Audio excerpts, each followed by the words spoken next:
It's happened. Yeah. Someone's come out with a better version of Bar Bar Black Sheep. My question is, what are we going to do moving forward?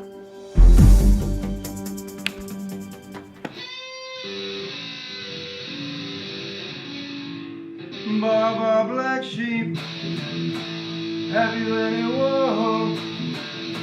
Yes, I do, Mary.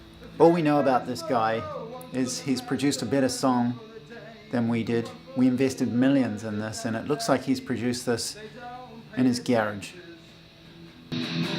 No! So while you are worried about sending sheep. Okay, so from my end, I'll get our legal team to issue a copyright infringement notice on his Bar Bar Black Sheep. Pay their fair share of war. But what's the government gonna?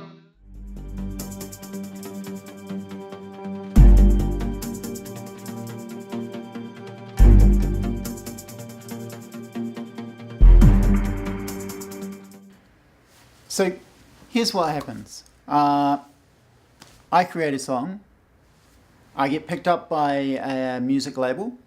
They offer me, say, $1 million contract for my popular song called Bar Bar Black Sheep.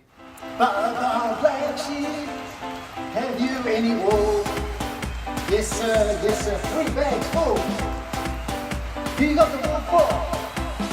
One for the master, one for the dame, one for the little boy. Lift that lane, yeah!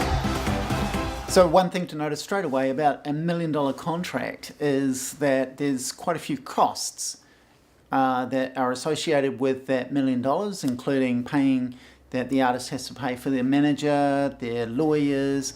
They're basically independent contractors, and they needed some way of being promoted to that major label. And so at the end of the day, according to this article, they end up with only $45,000. So I think one thing to notice straight away is that Daryl's song is very similar to my song, although be it a bit better.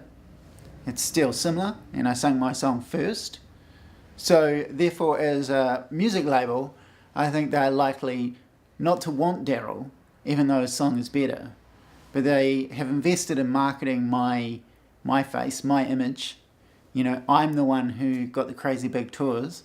And so what they want to do is put in a copyright claim against Daryl and stop his music from getting distributed, getting his name known out there. Now this leads to 2 problems. A, it's a big problem for Daryl, who really thinks he's got a legitimate case for his music. He thinks that, hey, Bar Bar Black Sheep was around a long time before Hamish Webb put it to sound, put it to music, and made it into a single biggest hit. So the internet has allowed a place where artists like Daryl can get their music out there and be known in the public and be appreciated for the music they have. And this costs big major labels. They spend money to promote music of the artists they're recommending. So major labels are putting the message out there that piracy is the thing that's affecting artists, and that artists are struggling to survive.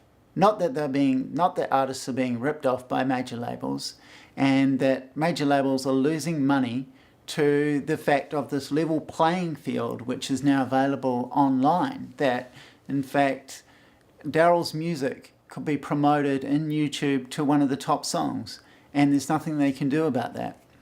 They need to, in order to stay in power, they need to have control of the distribution and the way that music is distributed, and the way to that control is appealing to the public and getting regulation, getting public support, then getting government regulation.